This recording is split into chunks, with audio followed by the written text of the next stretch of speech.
মায়ের ভালোবাসার কোনো তুলনা হয় না।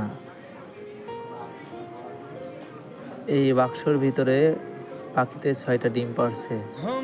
ডিম খেয়ে কোনোভাবেই মা ওখান থেকে বেরোচ্ছে না, যেন ওর ডিমগুলো চুকি যাচ্ছে।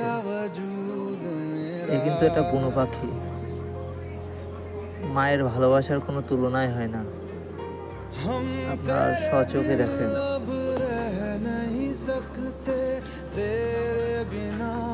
ও চেষ্টা করছে। আমি এবার ধরছিও পাখিটাকে।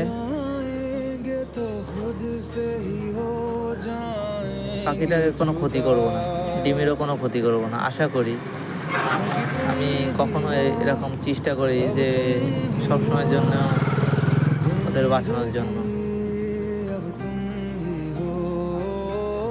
পাখিটা উড়ে গেল হাতে থেকে। আবারও আসবে। আমার মেশিনটা নষ্ট হয়েছে বলে উঠছি আমি। এটুকু। আল্লাহ হাফেজ।